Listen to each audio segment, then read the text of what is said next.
Hafizullah bin Alwi al-Haddad mengatakan bahwasanya jangan engkau tergesa-gesa dalam melakukan sholat taraweh. Orang melakukan sholat taraweh tergesa-gesa itu pasti akan meninggalkan daripada tumak nina ketika ia ruku ataupun sujud. Ketika ruku ataupun sujud akan meninggalkan tumak nina, berhenti atau berdiam sejenak sepanjang bacaan atau lafaz subhanallah. Paham? Boleh kita melakukan sholat tarawih cepat, tapi kita harus menjaga bagaimana agar kita tetap tumanina, terutama dalam hal yang wajib seperti bacaan surat Al-Fatihah. Dan ketika ruku itu tidak boleh kita langsung cepat mengangkat kepala, berhenti sejenak sepanjang bacaan atau panjangnya bacaan subhanallah, itu sudah termasuk tumanina. Kamu ngucapin kalimat subhanallah berapa lama coba? Nah, kalau rukunya hanya nempel tok bangun lagi, itu namanya terlalu cepat. Itu yang dapat meninggalkan daripada tumanina. Dan kebiasaan-kebiasaan orang-orang yang bodoh itu sholat tarawihnya cepat tapi tidak pakai ilmu, sehingga meninggalkan sesuatu yang wajib seperti ruku dan sujud.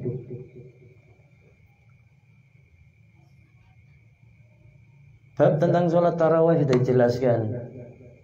Sholat tarawih itu boleh kita setelah sholat tarawih kita berzikir, karena banyak pendapat atau riwayat ulama mengatakan setelah kita sholat witir kita berzikir subhana malikul qudus, subhana malikul qudus, subhana malikul qudus, subuhun qudusun rabbuna wa rabbul malaikati warruh. Itu bacaan itu kan sebenarnya lengkap. Bacaan itu lengkap, tidak sampai situ tok. Tapi karena kadang mempersingkat waktu, kita baca sampai wal malaikati warruh. Ya. Tidak ada pertentangan di antara pendapat para ulama. Bahkan jumlah rakaat sholat tarawih pun tidak ada pertentangan di dalamnya. Ada yang 11, ada yang 23 dan seterusnya. Tidak ada batasan jumlah rakaat sholat tarawih. Satu hari melakukan sholat tarawih sampai lebih daripada 33 rakaat boleh. Itu bab tentang sholat tarawih. Terus bab tentang nanti sahur. Sunnah sahur itu, jangan mau sahur jam 1 malam silakan, tapi jangan niatnya sahur, niatnya makan saja. Orang itu kalau sahur agar mendapatkan pahala sahur, karena di dalam sahur itu terdapat keberkahan. Dan sahur itu sunnah. Terlebih lagi sunnahnya sahur mengikuti baginda Nabi. Kapan? Yaitu 15 menit, 20 menit sebelum azan subuh. Bagaimana sunnahnya makan apa? Kalau bisa kurma. Jumlahnya berapa? Bilangannya 3 ataupun 1. Kalau bisa 3 kurma. Setelah itu ditutup dengan 1 gelas air putih. Ya, dengan niat nawaitu sunnata sahur li taqwi ala toha ala to'a itba'an bin nabi al mustafa lillahi ta'ala. Intinya kalau sahur, jangan sahur jam 2, jam 3. Saya kan kadang sahur jam 3 itu. Saya nggak niat sahur itu, hanya niat makan saja. Nanti sebelum azan subuh 15 menit atau kurang 10 menit atau kurang 20 menit saya baru makan sesuatu yang disunahkan baginda Nabi ketika Nabi Muhammad SAW itu sahur. Apa contohnya yang disukai Nabi? Kurma. Makanya berapa kurmanya? 3 biji, 3 butir. Baru saya niatnya sahur. Setelah saya makan kurma 3, saya tutup dengan minum air putih 1 gelas. Berarti saya sahurnya bukan pas makan. Sahurnya saya cuma makan kurma dan air putih. Makanya kapan? Bebra jam 3 sudah makan tapi nggak niat sahur, niatnya makan saja. Jadi saya sahurnya sesuai dengan apa yang dilakukan baginda Nabi Muhammad SAW. Jangan sahur, asal sahur ya. Padahal sudah dikasih ilmunya. Ya, yang mau sahur ini langsung sahur saja ini boleh, mau silakan. Jam 12 malam mau sahur boleh silakan, tapi niatnya jangan niat sahur. Makan saja. Jam 2 mau makan monggo, jam 3 mau makan silakan. Tapi untuk mendapatkan pahala sunnah baginda Nabi Muhammad SAW di waktu sahur, maka pas sahur itu 10 menit atau 20 menit atau 15 menit sebelum azan subuh kamu makan korma. Jumlahnya ganjil, kalau bisa 3. Ketika mau makan itulah kamu baru niat. Niatnya saya mengikuti sunnah baginda Nabi Muhammad dalam sahur karena Allah Ta'ala. Setelah makan korma baru minum air 1 gelas. Setelah itu jangan makan apa-apa lagi, sudah selesai sampai azan subuh. Jadi seperti itu sahur yang benar ala Nabi Muhammad SAW. Paham ya? Makanya tuku korma, tuku norsa nang ini bukannya ndoloni ngedol. Tukune nang wong liya ora apa-apa.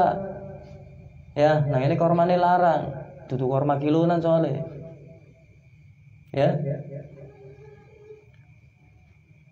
Jadi caranya mau makan jam berapapun terserah, niatnya makan, jangan niat sahur. Ketika sudah menjelang subuh 20 menit atau kurang 15 menit azan subuh, baru jenengan niat sahur mengikuti Nabi Muhammad SAW karena Allah Ta'ala. Pakai bahasa Arab boleh, pakai bahasa Indonesia boleh, boleh diucapkan ataupun hanya boleh dalam hati, terserah. Yang penting niatin ngikuti Nabi, sahur Nabi karena Allah Ta'ala. Paham? Nyong sahur yang niatin ngikuti Nabi karena Allah Ta'ala. Apa ngikuti Nabi? Ya mangan korma. Pira ya sing ganjil, telu. Baru apa? Nginum banyu putih segelas. Baru apa maning wis aja mangan aja nginum maning karena kondisi ngikuti sunnah. Setelat maning apa? Azan subuh. Paham? Nah ini butuh mangan sing niate sahur. Bahkan balik maning mangan sahur maning. Melu majelis kayak orang melu majelis. Ikut majelis punya guru kayak orang nggak punya guru, kayak orang nggak belajar. Itu kalau orang nggak belajar, orang nggak punya guru, nggak ikut majelis ya wajar. Tapi kalau orang yang sudah belajar punya guru, masa nggak tahu?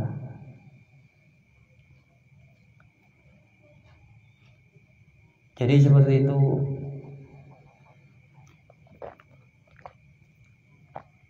Itu bab tentang sahur. Nanti yang pertama tentang sholat taraweh. Makanya di sini cepatnya tidak mungkin di sini cepat. Ketika ruku itu cepat, pasti lamanya bacaan subhanallah. Kamu baca subhanallah coba. Suwi-suwi ini mengucapkan kalimat subhanallah sepiro suwi ini. Lah gue itu maknina berarti semono panjangnya. Ya. Harus. Di antara adab-adab orang yang berpuasa, yang pertama itu tidak boleh atau tidak memperbanyak tidur di siang hari itu. Kalau kamu beradab, berpuasa, memiliki adab, maka di siang hari tidak memperbanyak tidur. Ya. Adab-adabnya orang berpuasa itu yang pertama tidak memperbanyak tidur di siang hari. Terus apa? Tidak memperbanyak makan di malam hari. Antum mangan wis pirang-pirang. Apa bae mlebu ya? Sombe lewat karep rumah tuku. Nasi udah masuk, esnya masuk, buahnya masuk, gorengannya masuk. Balas dendam karena dari siang, pagi sampai sore lapar haus. Itu adabnya orang berpuasa itu tidak memperbanyak tidur di siang hari, terus tidak banyak makan di malam hari, terus sesederhana mungkin dalam makan dan minum ketika berpuasa, nggak berlebihan, cukup sederhana. Nabi saja terkadang kalau nggak ada kurma air tok sudah cukup. Kamu ada ya cukup saja apa? Jangan semuanya dimakan, rakus akhirnya. Sesederhana mungkin ketika berbuka puasa, ketika makan ataupun minum yang sederhana saja, nggak usah berlebihan. Nah, aku ono duitnya sih pipi orang apa, tapi ini berlebih-lebihan jadi orang pik. Bisa ono teh hangat, ono es teh, ono sirup, ono sokolatos, ono es buah, campur-campur. Ya, Kenapa dilarang kita berlebihan ketika berbuka atau di malam-malam bulan Ramadan kita makannya jangan terlalu banyak makan?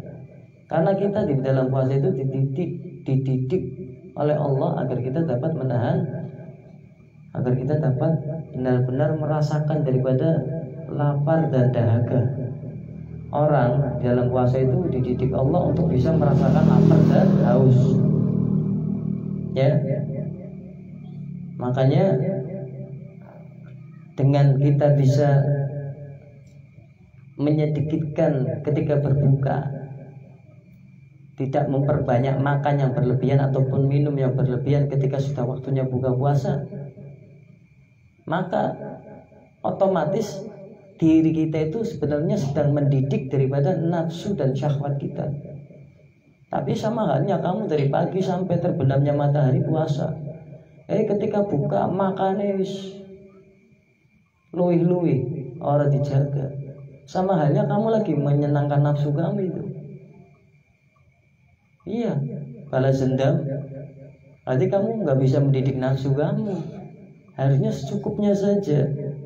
Jika kamu makan secukupnya, tidak berlebih-lebihan makan dan minumnya, tidak banyak makan di siang di malam hari, maka ketika berbuka kamu makannya sederhana, mungkin makan dan minumnya sederhana saja, tidak berlebihan, berarti kamu bisa mendidik daripada nafsu kamu. Walaupun kamu dari pagi sampai sore berbuka nunggu kon puasa, tapi kalau kamu dari pagi puasa sampai terbenamnya matahari puasa, lantas ketika berbuka kamu balas dendam, makan apa saja yang kamu suka, minum apa saja yang kamu suka, itu tandanya kamu belum bisa mendidik nafsu kamu. Sedangkan berpuasa itu Allah lagi mengajarkan setiap manusia, umat baginda Nabi, agar bisa mendidik daripada nafsu dan syahwatnya.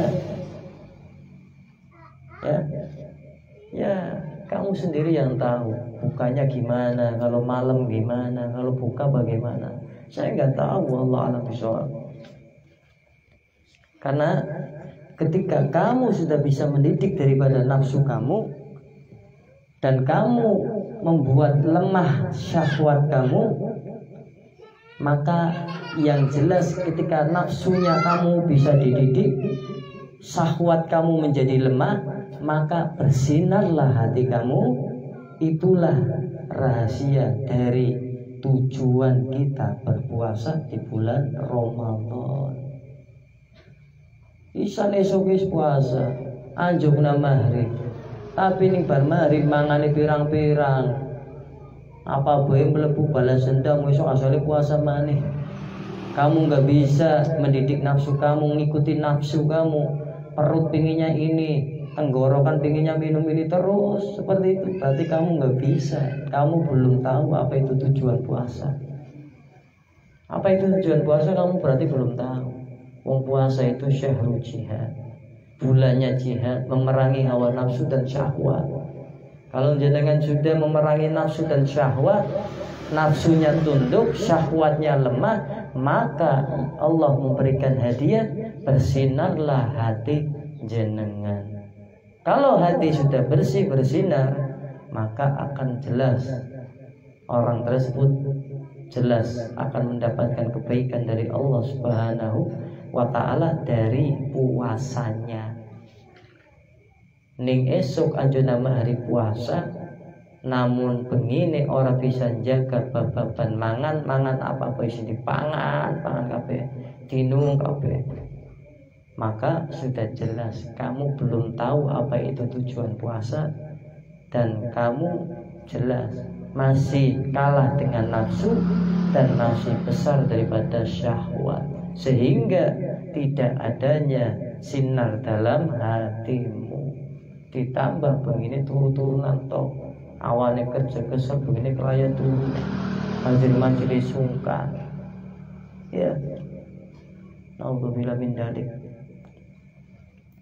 Wong-wong sing rugi, wong-wong sing lalai atine, sing wis ngerti dini bulan mulia, bulan barokah, gunakna nggo turu. 11 wulan wis turu cukup. Ya, jangan sampai kamu jadi golongan rugi loh. Nanti Idul Fitri itu orang merasakan nikmat sampai pada malam 1 Syawal dengan hati yang riang gembira karena lolos daripada menundukkan nafsunya dan syahwatnya selama 30 hari di bulan Ramadan. Maka ketika mendengar kalimat lafaz takbiran Allahu Akbar, Allah, itu meneteskan air mata. Meneteskan air matanya karena apa? Ya Allah, saya selama 29 hari benar-benar menjaga daripada pandanganku, pendengaranku, jasadku yang tadinya bermalas-malasan di bulan yang lainnya. Di bulan Ramadan saya mengistiqomahkan setiap malam-malam untuk selalu melakukan ibadah kepada-Mu. Rugi be, ya, istiqomah, paham?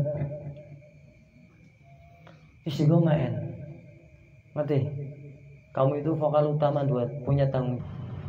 Dalam kitab Risalatul Mu'awwanah, karya daripada Al-Habib Abdullah bin Alwi Al-Haddad, Sahih Rotib Al-Haddad.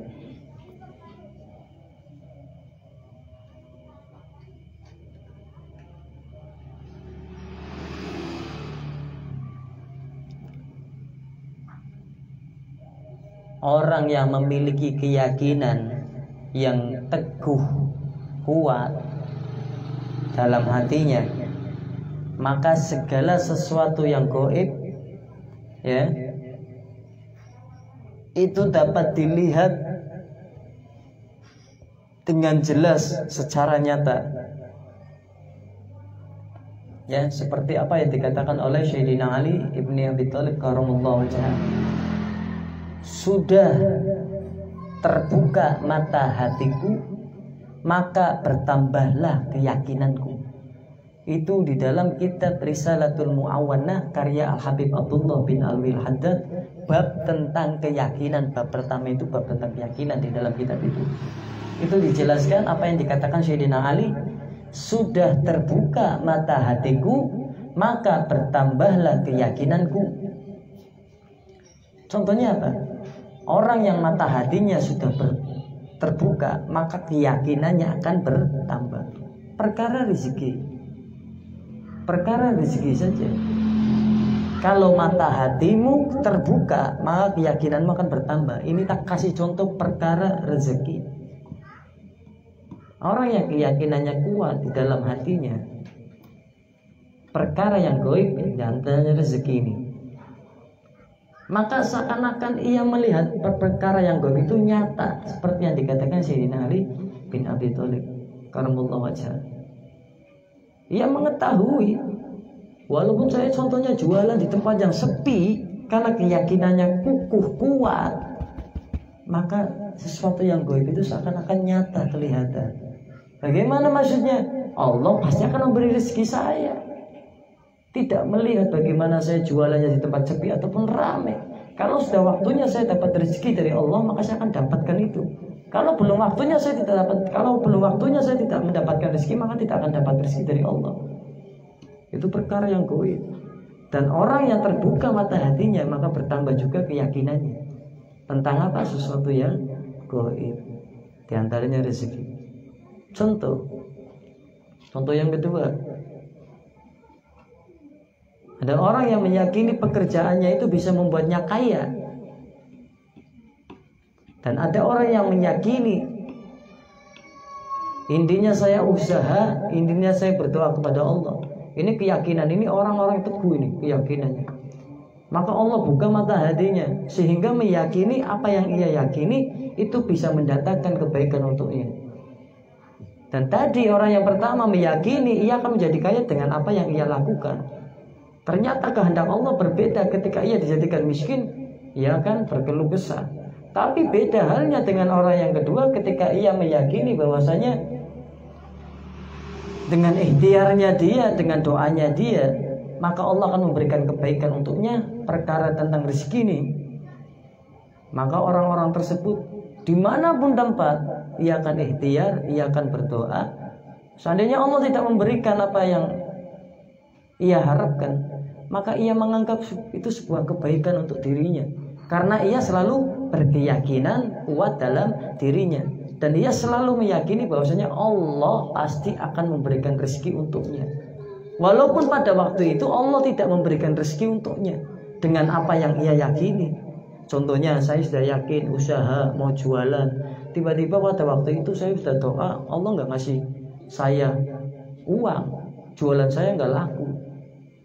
Tapi ia selalu berkeyakinan bahwasanya Allah pasti akan tetap memberikan rezeki untuk saya. Dan ini sebuah kebaikan dari Allah datangnya untuk saya, walaupun saya tidak dikasih rezeki.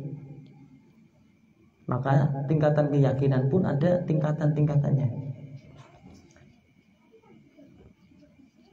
Makanya keyakinan ialah kekuatan dan keteguhan iman yang sudah mendarah daging dan menyatu dalam hati. Itu keyakinan. Laksana sebuah gunung yang sangat besar, karena segala bentuk keraguan dan ujian tidak mampu menggoyahkan. Wong sing yakin, keyakinannya tinggi di dalam hati, sudah mendarah daging keyakinannya dalam dirinya, maka ibarat keyakinan itu sebuah gunung yang sangat besar, yang dimana setiap ada angin yang menerpa, ujian sebesar apapun tetap teguh, tetap berdiri itu gunung tersebut. Tapi kalau kamu ibarat keyakinannya kayak gunung, namun kena angin gunungnya hancur, berarti belum yakin. Ibarat angin itu ujian, ya. Jadi seperti itu. Dan keyakinan diperlukan bagi setiap manusia dalam menjalani kehidupan, baik urusan dunia ataupun urusan akhirat. Baik orang-orang yang mengaji ini, belajar seperti ini, harus keyakinannya kuat. Tidak bisa keyakinannya ragu-ragu atau keyakinannya tipis. Nih, jika keraguan dan ujian itu datang dari luar, luntuh tutup dasar yang kukuh dan teguh. Ada ujian datangnya dari luar, maka orang-orang yang benar-benar yakin keyakinannya tinggi ibarat gunung, ia hanya cukup menutup ragu. Setan itu tambah merek kok, sholat paha, baca Quran paha, terasa kenapa sampai ini. Jadi wong yakin gitu tuh karo yakin karo Gusti Allah toh. Ning kon ragu perkara rezeki kon, berarti kon meragukan Allah. Kalau kamu ragu tentang perkara jodoh, berarti kamu meragukan siapa yang punya jodoh, yaitu Allah Subhanahu wa taala, dan yang memberi jodoh Allah Subhanahu wa taala. Makanya dalam kehidupan jangan pernah memiliki keraguan sedikit pun apa-apa yang telah Allah beri, terutama bab sesuatu yang gaib itu. Orang mungkin orepe terbebas daripada gangguan setan, bahkan malah semakin dekat dengan setan jika keyakinan yang ada dalam dada dan dirimu itu abal-abal. Ya, keyakinannya hanya sekedar keyakinan. Ketika diberi kebahagiaan, rezeki yang lebih, yakin bisa menjalani kehidupan. Ketika dikasih rezeki sedikit, musibah, ujian, seakan-akan tidak merasakan yakin bahwasanya bisa melewati ujian ini. Itu tandanya orang-orang yang bodoh, orang-orang yang tidak memiliki keyakinan yang kuat kepada Allah Subhanahu wa taala. Maka orang-orang tersebut bukan semakin dekat dengan Allah, namun semakin dekatnya dengan syaitan itu. Kenapa? Sayyidina Umar ibn Khattab, setan pun lari ketika melihat bayangan Sayyidina Umar ibn Khattab. Sampai-sampai setan tidak berani menginjak bekas tapak kakinya Sayyidina Umar ibn Khattab. Wedi apa ngencot bekas sing dilewati Umar wedi. Contohnya Sayyidina Umar lewat ngarepe majelis, wes setan weruh bayangane, ki Sayyidina Umar mlayu. Buru-buru apa ngelewat ngarepe majelis sing pernah dilewati Sayyidina Umar ora bakal. Karena apa? Begitu kuat, teguh, kukuh keyakinan daripada Sayyidina Umar bin Khattab kepada Allah Subhanahu wa taala. Sampai-sampai setan saja tidak mau melewati tempat yang dimana tempat tersebut telah dilewati Sayyidina Umar ibn Khattab. Ini sono contohnya para sahabat.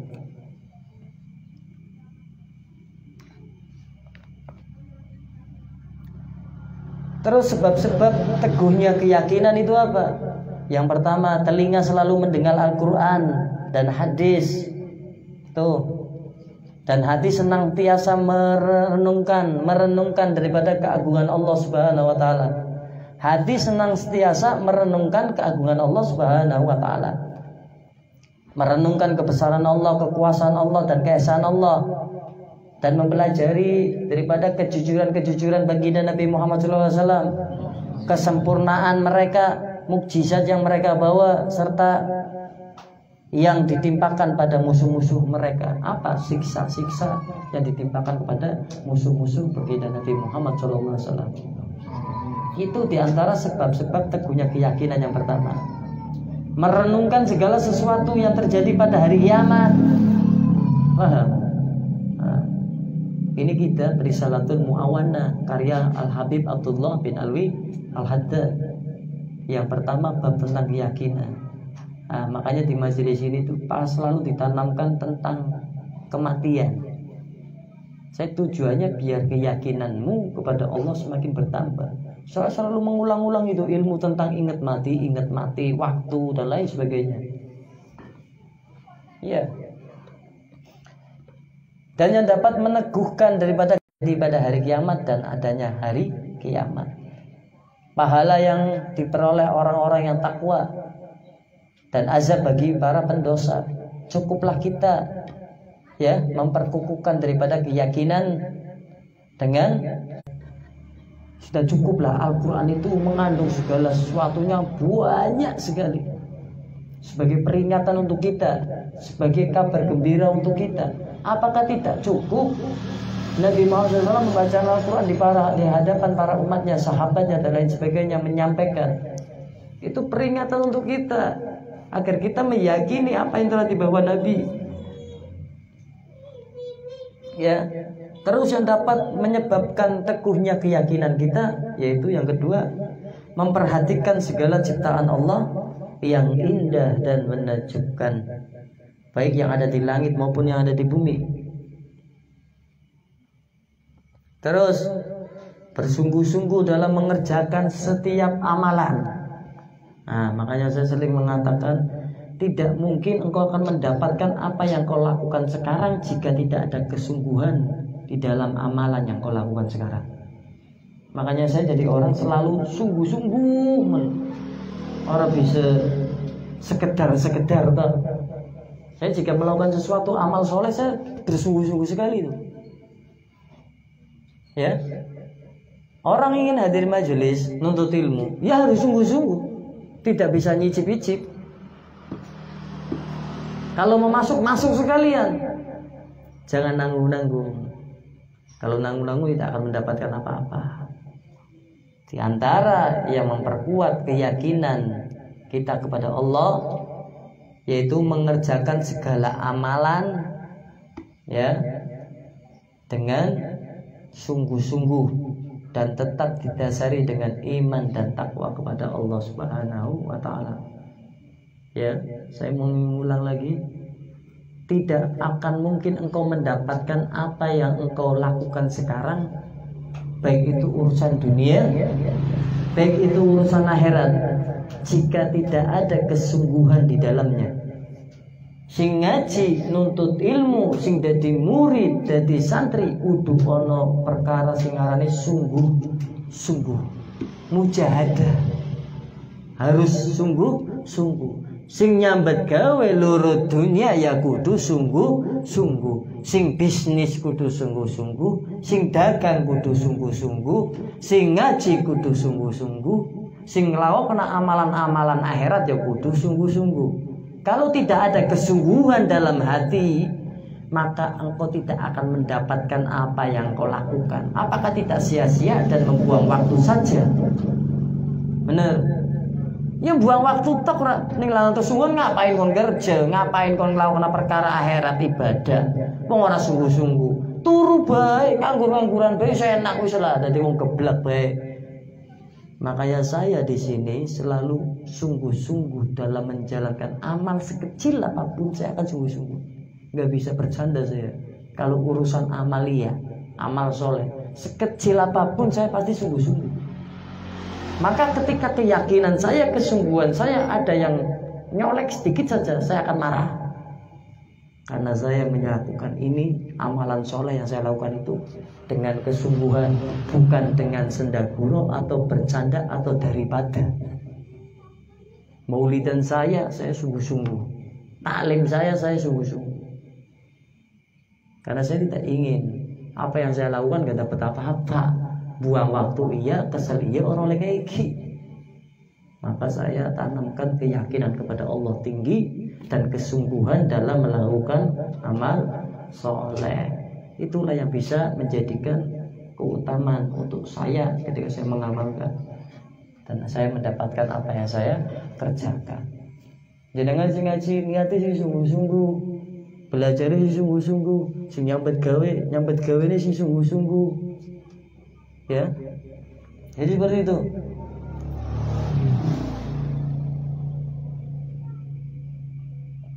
Dan buah daripada keyakinan, kesungguhan, keyakinannya tinggi kepada Allah Subhanahu wa taala dapat kita rasakan bila kita kesungguhannya tinggi dalam berkeyakinan, antara lain kekuatan batin kita semakin kuat, semakin terbuka mata batin kita untuk melihat sesuatu yang gaib, yang dimana yang gaib itu yang mengetahui hakikatnya Allah. Kayak tadi perkara rezeki kan kita nggak tahu ini. Pacekane dadi wong sugi, wong makmur, apa wong pelarat kan orang ngerti. Tapi ini kesungguhan, keyakinan tinggi karo Gusti Allah. Allah buka mata hati kita sehingga kita bisa melihat, bukan melihat secara langsung saya jadi orang kaya. Namun kita merasa ada ketenangan dalam jiwa kita. Apa yang telah diberikan Allah, baik senang, susah, sedih, bahagia dan lain sebagainya. Kita tenang. Makanya buah daripada keyakinan itu kita mendapatkan daripada ketenangan jiwa. Wong sing yakin, wong sing sungguh-sungguh dalam amal solehnya, keyakinannya tinggi kepada Allah, maka akan mendapatkan daripada ketenangan jiwa. Paham ya? Mendapat ketenangan jiwa, mendapatkan perlindungan dari Allah daripada apa yang telah ia tanamkan dalam hatinya, yaitu keyakinannya tinggi. Wong sing yakine dhuwur karo Gusti Allah, wong sing nglakukan amale sungguh-sungguh, maka Allah akan berikan dalam hatinya ketenangan jiwa. Allah akan lindungi daripada jasad dan hatinya, serta Allah akan memberikan kekuatan yang maksimal agar apa? Orang tersebut mendapatkan keridhaan Allah Subhanahu wa taala. Ada makalah yang dikatakan daripada Luqmanul Hakim, Al-Imam Luqman Al-Hakim. Amalan dapat dilakukan dengan adanya keyakinan. Gak mungkin orang itu melakukan amalan sesuatu. Amalan itu perbuatan itu ya. Amalan itu perbuatan. Kata Luqman Al-Hakim, amalan dapat dilakukan dengan adanya keyakinan. Jadi tidak mungkin ada seorang melakukan perbuatan atau amalan tanpa adanya keyakinan. Ya, dan jika melakukan amalannya berarti harus yakin. Amalan apa? Nyong lagi kerja, ngelawan perkara apa? Amalan apa? Dunia. Yo sing yakin. Ngelawan amalan apa? Amalan akhirat. Yo sing yakin, sing sungguh-sungguh. Ning ora yakin berarti dudu dikatakan sebuah amalan. Sholat harus yakin kamu lagi sholat. Nggak bisa kayaknya nyong lagi orang sholat. Harus bisa. Kalau lagi sholat yakin. Ya. Amalan dapat dilakukan dengan adanya keyakinan. Seseorang hanya dapat beramal sesuai dengan kadar imannya. Nah, paham? Kon pingin ngamal amalane wali, deleng imane kon kaya apa? imane baterai APC sing cilik ya, dudu genset atau ke baterai sing kadang ana enteke ya.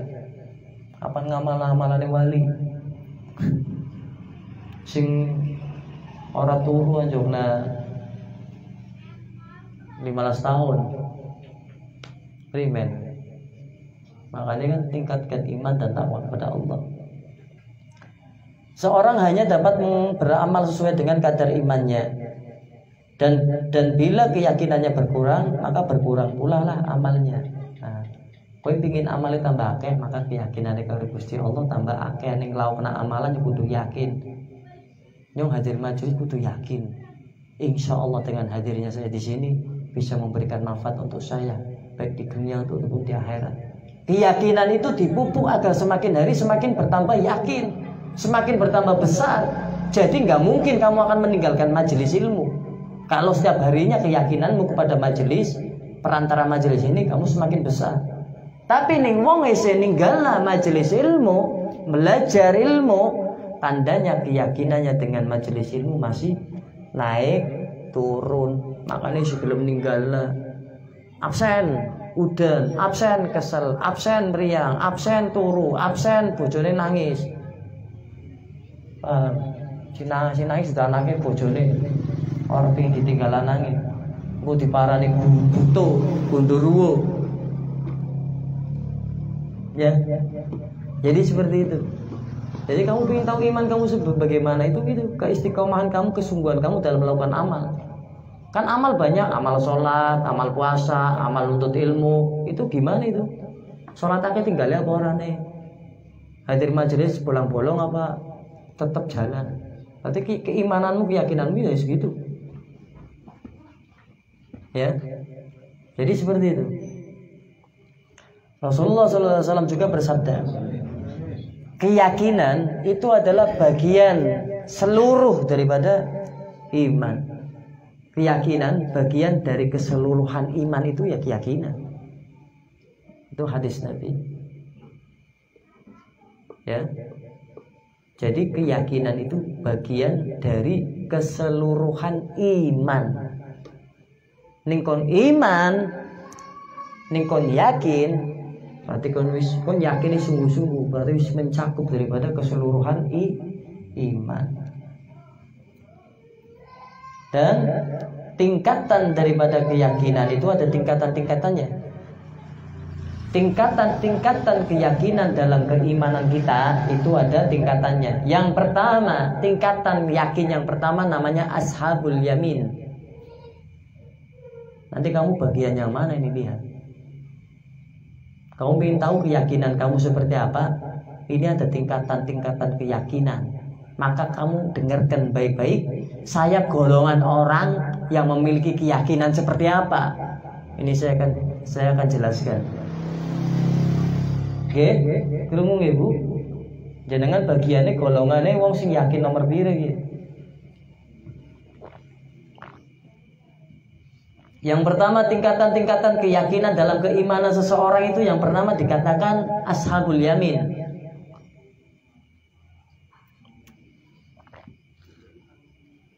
Ashabul yamin itu orang-orang yang percaya dan kuat keyakinannya dalam imannya. Tapi pada saat-saat tertentu jiwanya dapat digoncangkan oleh keraguan dan ujian. Golongan yakin yang pertama itu ada orang-orang yang keyakinannya kuat dalam imannya. Tapi pada saat-saat tertentu jiwanya, batinnya dapat digoncangkan oleh keraguan dan ujian. Contohnya duitnya akeh, tenang, yakin. Paham? Paham ora? Duitnya bluber, yakin, tenang. Keyakinannya kuat dalam iman. Duit pekerjaan, yakin. Dalam hatinya, dalam imannya, kuat. Tapi ketika diuji ya oleh keraguan dan ujian itu, maka jiwanya goncang. Apa contohnya diuji apa? Sing kerja di PHK, langsung keyakinannya runtuh. Keyakinan itu runtuh. Aduh primen nyong makani anak bojone nyong, anaknya ke sekolah ke kuliah ki. Berarti kamu golongan ashabul yamin. Ketika dalam kondisi yang biasa kamu yakin akan Allah, keyakinanmu kuat dalam iman. Tapi ketika diuji oleh ujian dan keraguan, jiwa kamu meronta, pikiran kamu kalut. Sing kerja di PHK, sing isi kerja yakin amanah. Dine nganggur di PHK, woyo pikirannya kalut, hatine goncang. Gimana ini? Yang tadinya usahanya jalan, dine sepi, goncang, pikirannya kalut. Berarti kamu golongan orang yang ashabul yamin, keyakinannya dalam golongan ashabul yamin. Yang kedua, al-muqarrabin, orang-orang yang benar-benar kuat dalam keyakinannya. Mereka mampu menguasai hati mereka dengan bermodalkan keteguhan iman dan takwa. Segala bentuk keraguan dan ujian tidak akan mampu mengganggu dan merusak imannya. Bahkan sesuatu yang gaib pun dapat terlihat jelas dengan tingkatan ini. Nah, tingkatan ini dinamakan iman bil yakin. Keyakinannya dalam imannya, imannya dalam keyakinannya. Diuji apapun, al-muqarrabin, tingkatan yang kedua, keyakinan yang kedua, al-muqarrabin itu orang-orang yang diuji apapun tetap yakin. Bahkan sesuatu yang gaib pun ya dapat terlihat dengan jelas karena tadi mata hatinya dibuka oleh Allah Subhanahu wa taala, sehingga keyakinannya itu melebihi daripada keyakinan ashabul yamin. Terus keyakinan yang ketiga ialah tingkatan para nabi dan pewarisnya. Tingkatannya keyakinan yang ketiga, golongan yakin yang ketiga ialah tingkatannya para nabi dan pewaris nabi. Pada tingkat tertinggi ini, segala sesuatu yang gaib dan tersembunyi dapat terlihat dengan jelas dan nyata. Tingkatan ini disebut iman bil kashfi fil ayan fi wal iyan. Iman bil kashfi wal iyan. Seluruh tingkatan di atas itu merupakan anugerah dari Allah yang diberikan kepada yang dikehendakinya. Allah lah yang memiliki keutamaan yang sebesar-besarnya dan yang benar. Itulah dalam kitab bab 1 Risalatul Mu'awanah, karya daripada Al-Habib Syahidil Abdullah bin Alwi Al-Haddad. Insya Allah manfaat. Sekian yang bisa sampaikan. Kita lanjut besok malam. Kurang lebihnya saya mohon maaf yang sebesarnya. Tolong jaga iman kamu, keyakinan kamu, amal kamu, terlebih lagi di bulan Ramadan, karena ini bulan yang penuh barokah, bulan untuk menundukkan nafsu dan syahwat, bulan untuk kita jihad, bulan untuk kita memperbaiki amal kita, ketakwaan kita, kesolehan kita, bulan untuk memperbaiki istiqomah kita, karena ini bulan yang penuh mulia. Kemuliaan, bulan yang penuh barokah, bulan yang diturunkan antara pembeda antara yang benar dan batin, yaitu Al-Quran. Maka jangan sia-siakan. Jika ingin menjadi pribadi yang lebih baik, jika hidupmu ingin semakin lebih baik, urusan dunia dan akhirat, maka perbaiki ini bulan Ramadanmu dengan berbagai ketaatan. Jangan malas-malasan, jangan tidur-tiduran. Semua punya lelahnya masing-masing, semua punya jenuhnya masing-masing.